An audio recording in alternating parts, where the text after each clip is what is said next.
Next pula dia akan buat all this, dia punya hasil dia dapat ATP. Okay, ada juga dia bebaskan carbon dioxide, tapi carbon dioxide kita biarkan. Tapi dia akan hasilkan NADH dan juga FADH2. Okay, so the FADH2 akan continue, NADH dan juga FADH2 dua ni, dia orang akan continue on pergi kepada electron transport chain.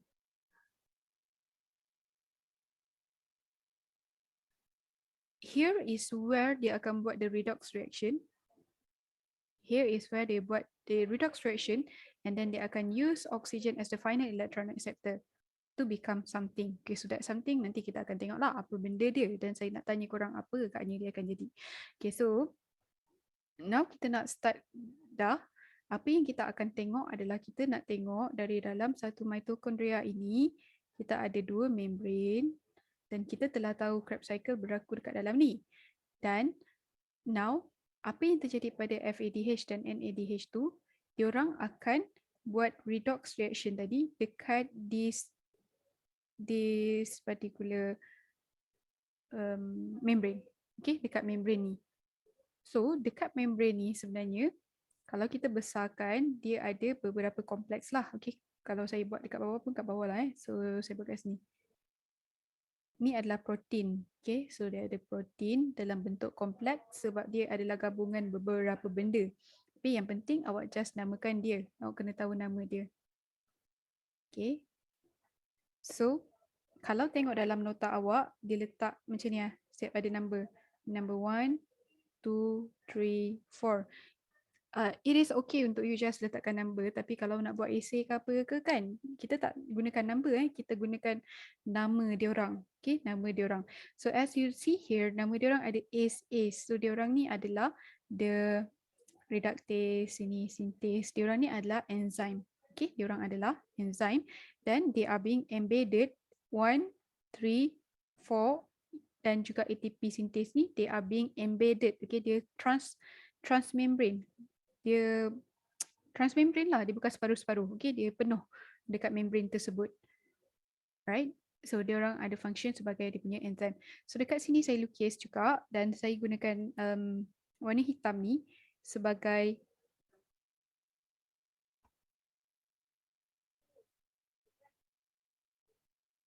sekejap.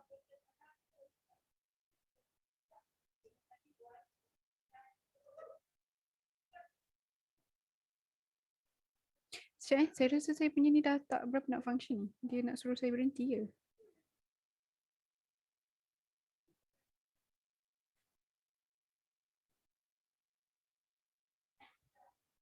Are you guys still doing great? Yes, madam. Okay, alhamdulillah. Baru nak panas enjin kan? Kenapa dia tak bagi saya tukar ni?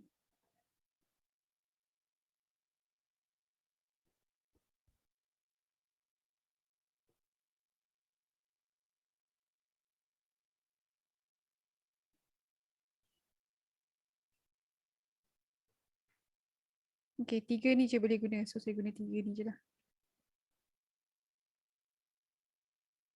Saya gunakan color ni. Color ni untuk later on.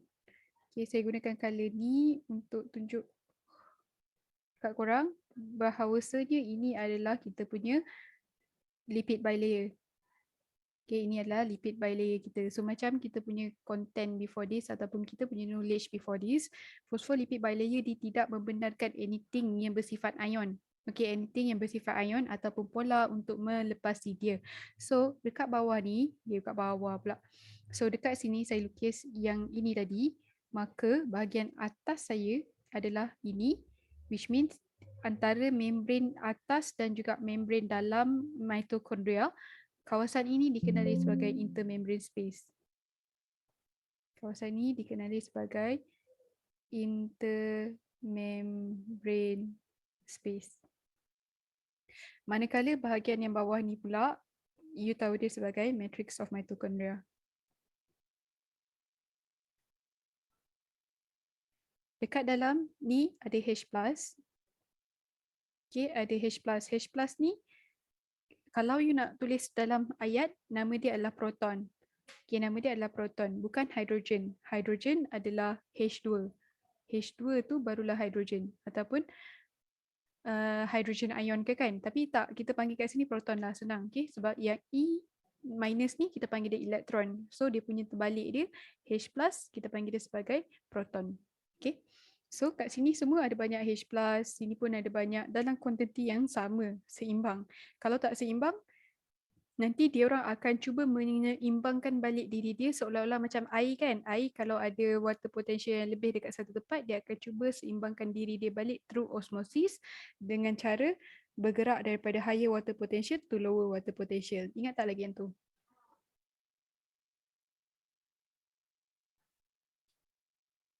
Ingat tak? Ingat, madam. Ingat. Okay, good. So dia pun ada satu lagi benda yang memainkan peranan adalah fosfat. So kat sini memang ada fosfat lah. Okay, dekat dalam matrix ni memang ada fosfat inorganik. Dia stand alone, dia seorang-seorang, dia duduk-duduk je dekat situ.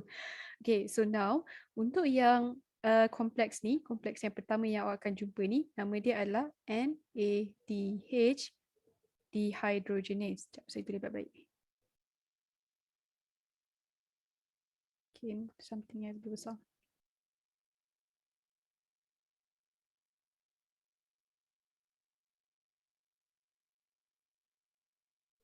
NADH dehydrogenase. Okay, and then dia ada satu lagi kompleks dekat tengah-tengah ni. Okay, kompleks yang kecil dan bukan transmembrane. Dia adalah protein. Okay, protein dekat sini. Nama dia adalah ubiquinone. Okay, saya letak nama dia dekat atas. Ubiquinone. Sebab kejap lagi kita nak nyanyi. Okay, kenapa nak nyanyi? Sebab senang ingat. So, silalah tanda telinga awak mendengar suara saya yang tak sedap ni. And then, selepas tu dia akan ada cytochrome C reductase. And then kita ada satu lagi yang sama macam ubiquinone tadi, dia duduk dekat atas dia. Okay, dia tak transmembrane, dia tak tembus terus. Nama dia adalah cytochrome C.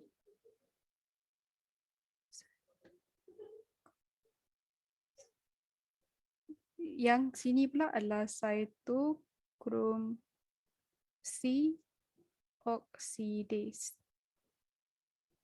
Okay, dan last sekali yang ini nama dia adalah ATP synthase.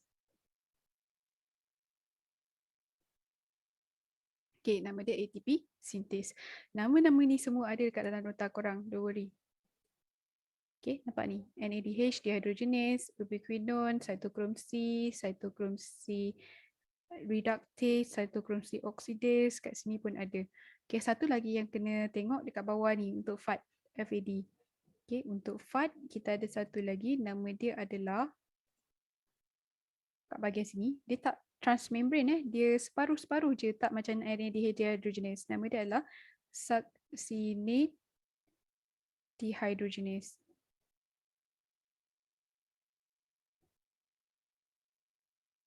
Okay, nama dia adalah succinate dehydrogenase.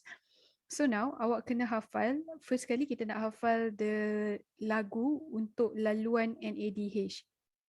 Okay, laluan NADH. So laluan NADH macam yang you nampak dekat sini, dia akan pergi dekat NADH dehydrogenase. Dia tak pergi kat succinate dehydrogenase sebab dia sama level dengan NADH dehydrogenase. Okay, dia sama level dengan NADH dehydrogenase. So macam mana cara nak hafal yang paling mudah? First kali lah untuk saya yang dua ni yang menyebabkan saya senang confuse yang dekat sini lah. Ada cytochrome C, lepas tu ada cytochrome C reductase dengan cytochrome C oxidase. So saya confuse. Mana satu datang dulu? Cytochrome C oxidase ke cytochrome C reductase? So cara saya adalah saya ingat balik perkataan redox tu. Okay, yang akan datang dulu will be the reductase and then the second one barulah the oxidase. Lepas tu tengah-tengah dia ada cytochrome sahaja, tak ada oxidase ataupun reductase. Boleh?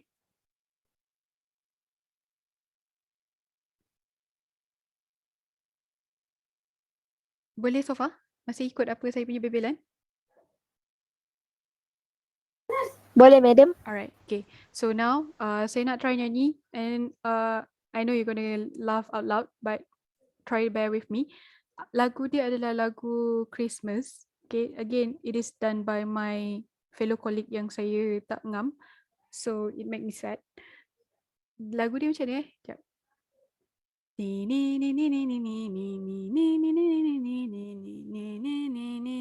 Lagu Christmas kan?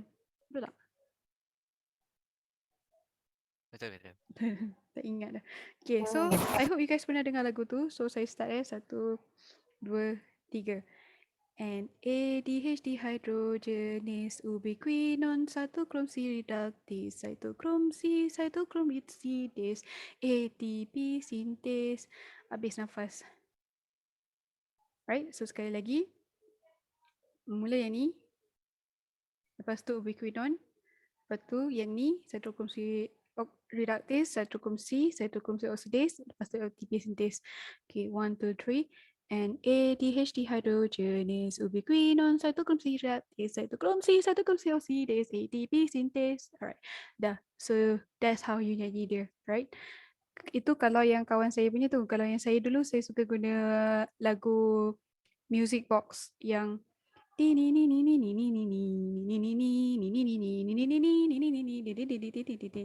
pernah dengar? Pernah. Pernah. Okay. Pernah madam. Memang nampak tak ikhlas saya nyanyi. Sebab saya tahu suara saya tak sedap. Saya sedih. So anyway, saya tambah sikit untuk yang dekat ATP sintase ni nanti dia akan ada chemiosmosis, akan berlaku chemiosmosis. Okay, chemiosmosis di mana mengikut perkataan ni chemi tu bermaksud chemical kan? Chemiosmosis bermaksudnya chemical.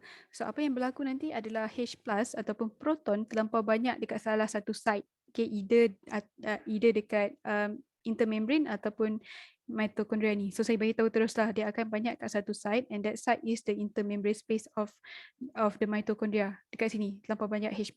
So dia akan masuk balik sebab chemiosmosis kan, dia nak stabilizekan balik, so dia kena masuk balik kat bahagian matrix of mitochondria ni. So bila dia nak masuk balik, dia tak boleh just lalu this membrane sebab kan membrane kita tak ngam dengan any polar molecule. So bila dia tak ngam dengan polar molecule, dia kena masuk mengikuti dia punya channel. So channel yang dia boleh masuk adalah, tak boleh pegang plug pen ni.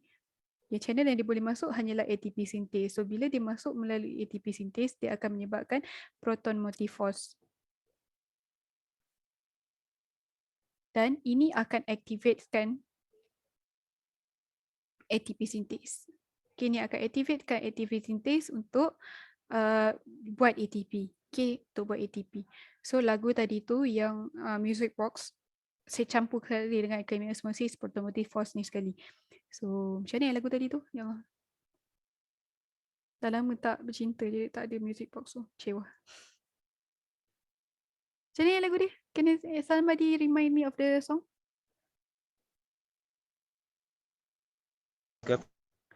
Music box. Macam mana? Yang ni. Yes. Dah lupa, maksudnya lagu yang tak baik lah tu kan? Okay. So, waktu saya nyanyi yang saya dulu lah, waktu kecil-kecil dulu, waktu muda-muda macam korang, lagu dia adalah NADH dehydrogenase ubiquinon cytochrome C reductase cytochrome C oxidase ATP sintase buat chemiosmosis proton motifos activate ATP. Macam tu lah cara saya dulu. I like it because lagu tu ada macam seram-seram sikit kan. So you know, I'm so pelik. So you guys, yang mana paling sesuai dengan korang lah. Okay. So that's the thing, cara nak ingat. Now saya nak bagi tahu korang apa yang berlaku. Are you guys ready? Ready, madam. Alright, so apa yang berlaku adalah di NADH, okay, NADH ni yang awak buat kat Krebs cycle. Tulis sekejap. Krebs cycle. Awak buat dekat glycolysis pun ada. And then dekat link reaction pun ada buat NADH kan. So let's remember back dekat glycolysis you dapat buat 2 NADH per glucose. Sebab awak nak jadikan dia kepada 1,3-bis phosphoglycerate, awak kena gunakan awak kena oxidizekan dia. So awak gunakan Na+ untuk jadi the NADH tu. Lepas tu kat link reaction pun awak akan dapat 2 NADH. Dekat Krebs cycle awak dapat 3 untuk setiap pyruvate. So awak total awak dapat 6 NADH setiap glucose. So all these NADH diorang akan end up here. Okay, kalau wujudnya oksigen diorang akan end up here in the electron transport chain, where the NADH dia akan paskan elektron dia kepada NADH dehydrogenase. Okay, dia akan paskan elektron dia. So ingat balik kita punya rule of thumb kita untuk redox reaction. Kalau dia oxidize dan reduce, so kalau dia oxidize, number dia akan bertambah. Kalau reduce, number dia berkurangan.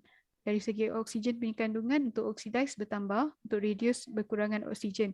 Kalau dari segi H pula, yang oxidize dia akan berkurangan H, and then reduce dia akan bertambah H, manakala untuk content of electron, yang ni akan berkurangan elektron, yang ni akan bertambah elektron.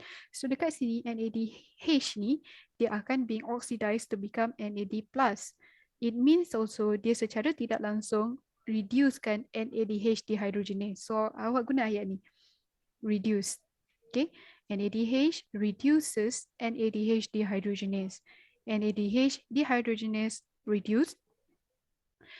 Okay, it will be reduced, meaning that it will gain electron. Elektron ni macam bola energi tau. Saya anggap dia macam bola energi. So bila this NADH dehydrogenase receive bola energi, dia akan dapat energi lah kan? Dia akan dapat energi and it become excited. Okay, dia akan jadi excited. Dia macam awak lah, awak dapat duit banyak, awak jadi excited. You terjal kan, pergi mall sana, pergi mall sini. That is what happened. But here, dari segi apa yang dia excited kan? Dia excited dari segi dia punya energi dia, dan disebabkan dia dapat extra energi tu, dia boleh pump. Okay, dia boleh pump. Dia boleh pump H+. Again, dia boleh pump dengan ayat yang lebih komplit dan lebih senonoh. NADH dehydrogenase excited. NADH dehydrogenase pump proton from matrix of mitochondria to the intermembrane space. Okay, you tak boleh just cakap daripada bawah ke atas, sebab boleh je dia dekat sini, kan? Dekat tepi ni. Takkan nak cakap daripada kiri ke kanan. So you kena cakap daripada tempat kepada tempat yang sesuai lah. So it will pump proton to the intermembrane space from matrix of mitochondria. Okay, when that already happen, bila dia dah berjaya pump 1H+, okay, bila dia dah berjaya pump 1H+, now kawasan intermembrane space will have more H+ compared to kawasan bawah ni. Bawah lagi Nadia, kawasan matrix of mitochondria. So that will make concentration gradient. Okay, ada concentration gradient dekat situ di mana intermembrane space lebih 1H+. H+ ni akan nak masuk balik. Okay, dia nak masuk balik tapi dia tak boleh masuk through sekati-sekati dia sebab ada phospholipid bilayer yang tak bagi polar molecule jalan through dia. So macam mana dia nak patah balik, nak masuk balik ke dalam matrix of mitochondria? Cara dia adalah dia masuk menerusi this ATP synthase. Okay, dia akan masuk menerusi the ATP synthase. Memang itu laluan dia. Tapi while it lalu the ATP synthase tu, dia akan menyebabkan proton motif force berlaku. Okay, this proton motif force will activate the ATP synthase. So apa enzim ni buat? Enzim ATP synthase ni, as the word suggest, dia akan sintesiskan ATP lah kan. So apa yang dia buat adalah dia akan ikatkan fosfat inorganik. Sebab dia dapat force tadi kan, dia dapat tenaga tadi, so dia boleh ikatkan fosfat inorganik kepada ADP.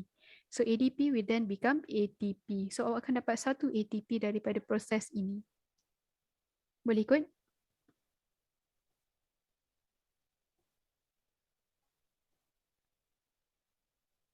Boleh ikut so far?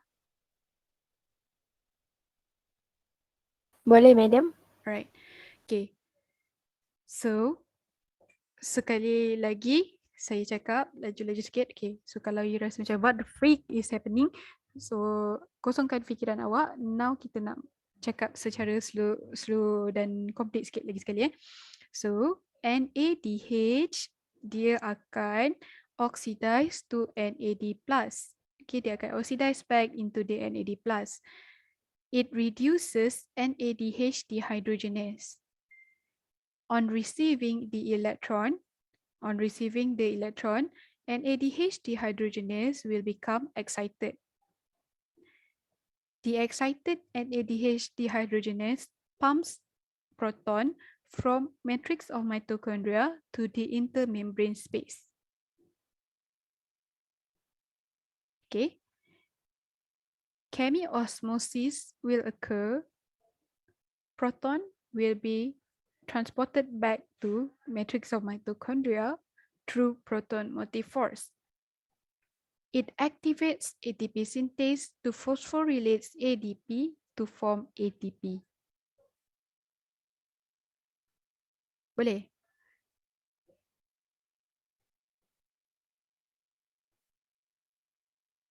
Okay, tak jawab tu betul lah tu kot. Boleh kot. Diam tanda setuju kan? Malu-malu je kan? Okay, so anyway, simultaneously, after dia dah gunakan energy dia untuk pump the H plus tu, bola energi dekat elektron kita ni, dia akan berkurangan content energy dia. Okay, content energy dia akan berkurangan. Jadi dia dah tak boleh duduk dekat dehydrogenase, NADH dehydrogenase ni lagi. So ke mana dia harus pergi? Sebab dia dah tak boleh duduk dengan NADH dehydrogenase ni. Dia dah tak sama level. Okay, so NADH dehydrogenase akan pass elektron tu kepada ubiquinone. Okay, nah kau jagalah dia. Aku dah tak nak kawan dengan dia lagi dah. Dia dah tak berapa kaya dah. So ubiquinone akan terima this electron. Bila dia terima elektron, maksudnya dia being reduced. So you boleh cakap the ubiquinone is being reduced and NADH dehydrogenase is oxidized. Dengan kata lain, ubiquinone receive the electron. So dia tak boleh nak pump sebab dia bukan transmembrane. Okay, dia tak boleh nak pump walaupun dia dapat energi bola ni, tapi dia tak boleh nak pump sebab dia bukan transmembrane. Apa yang dia buat adalah dia gerak je. Dia digunakan energi itu untuk bergerak ke cytochrome C reductase. So bila dia dah sampai kat cytochrome C reductase, apa yang dia lakukan adalah dia akan paskan elektron tu kepada cytochrome C reductase ni. So cytochrome C reductase akan jadi reduced, ubiquinone akan jadi oxidized. Boleh tak secara peteka apa yang berlaku dekat cytochrome C reductase bila dia dah terima elektron? Boleh tak sesiapa cuba?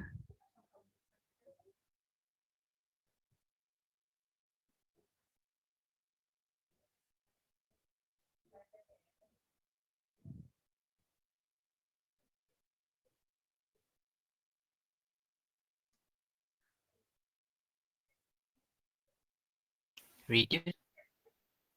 Yes, betul. Dia become reduce lah kan. Lepas tu bila dah reduce dapat elektron, dia akan jadi apa? The same things happen here tadi kan? Dekat NADH dehydrogenase. So, macam mana?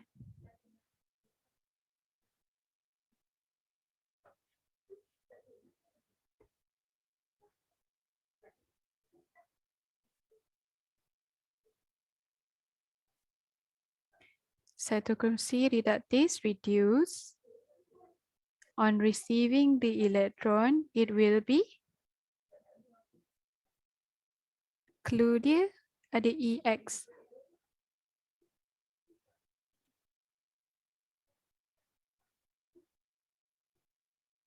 Cannot brain lagi, ada I.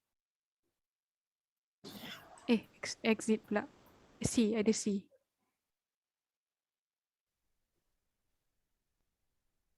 Excited. Well done, good. Dia akan jadi excited. Okay, the cytochrome C reductase become excited. Bila dia excited, dia buat apa?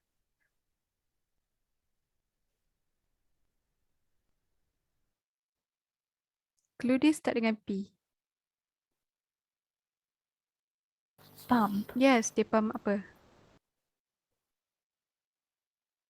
H plus. Ayat tak betul. Proton. H plus. Proton. Okay, dia akan pump proton. Okay, dia akan pump proton from start daripada, Mitochondrial matrix. yes, good. From mitochondrial matrix to I.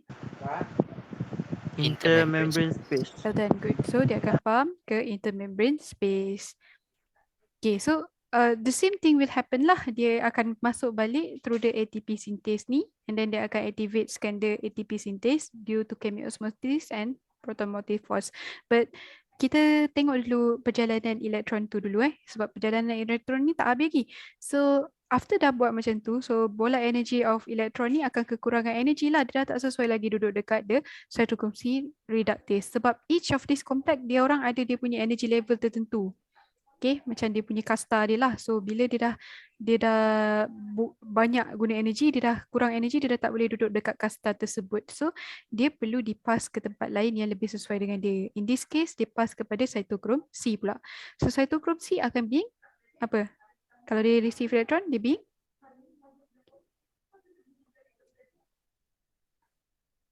Reduce. yes, dia being reduced. Cytochrome C reductase will be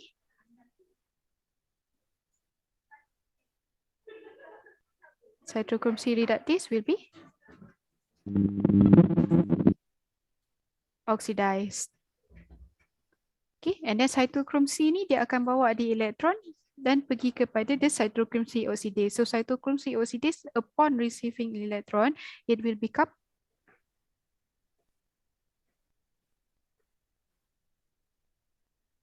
what will it become? Cytochrome C oxidase dapat elektron. Dia jadi Excited.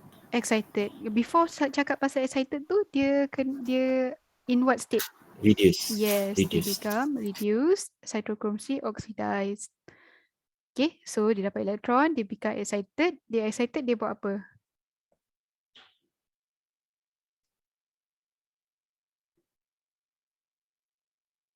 Dia pump proton. Good. Dia pump proton H plus daripada mana? Mitochondria matrix. Mitochondria matrix to the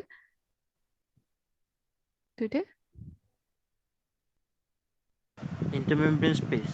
intermembrane space. Betul. Good. Well done.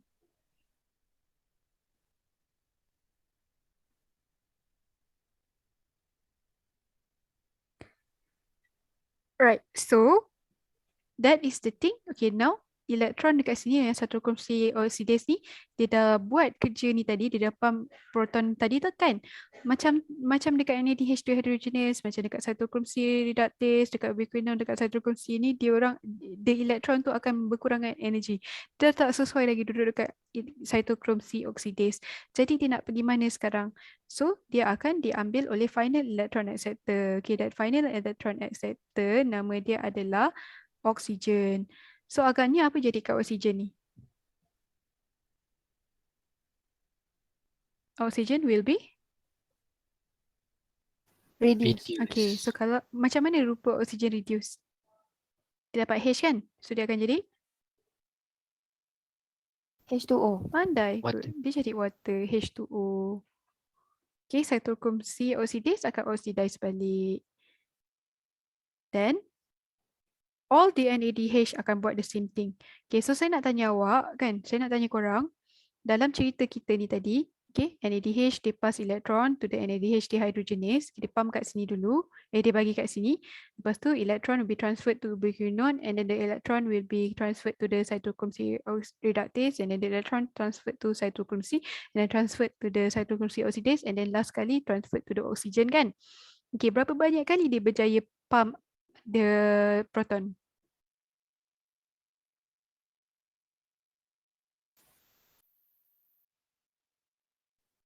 Tiga. Betul, good. Ada 3 kali the electron menyebabkan proton daripada matrix of mitochondria being pumped to the intermembrane space. So dia dekat sini satu kan. Lepas tu kat sini lagi satu dan kat sini lagi satu. So 3 kali. So agak-agaknya berapa kali chemiosmosis occur?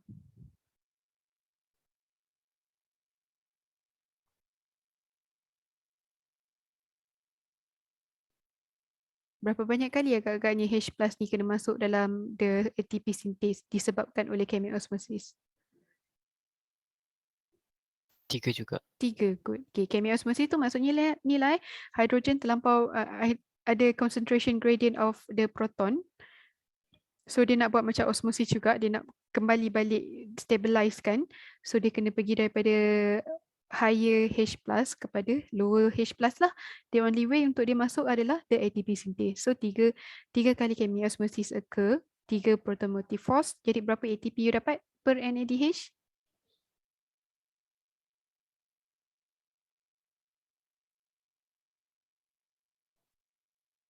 Ha.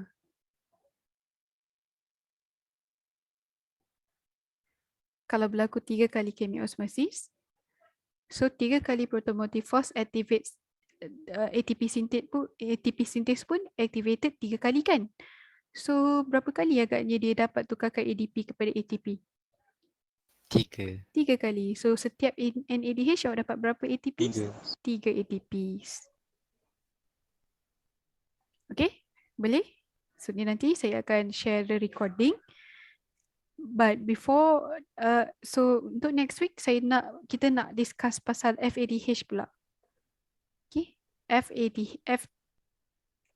tak boleh nak tulis. FADH 2, dia tak boleh pergi kat NADH dehydrogenase. Dia punya energy level tak sama. Dia akan pergi kat succinate dehydrogenase. So I want you guys to fikirkan agaknya berapa banyak ATP yang akan dihasilkan. What is the pathway? The same thing apply. Dia pass elektron je. Okay, dia pass elektron tu. Tapi yang ni energy level dia kurang. Yang paling tinggi energy level dia adalah dehydrogenase. So dia tak mungkin akan pergi kat sini lah. Dia akan pergi kat yang kurang sikit daripada energy level dia. So think about that. How many ATPs will be produced. So next week kita boleh discuss sekali lagi. Supaya you lagi smooth sikit nanti bila you nak jawab. Boleh? Boleh, madam. Right, satu lagi last, lupa nak bagi tahu kat korang. So NAD plus ni nanti dia akan boleh pergi balik lah dekat semua reaction kita dekat dalam glycolysis, link reaction and everything tu untuk buat the oxidation. Sebab ni kan kita macam contohnya daripada 3G3P nak jadi 1,3-bisphosphoglycerate kan kita ada buat oxidation kan, tambah fosfat inorganik dan juga oxidation. So dia yang akan buat lah, dia akan buat balik benda tu. Okay guys, so sampai sini saja. I hope you guys are still living, still boleh bangun. I know it's hard, but I hope you guys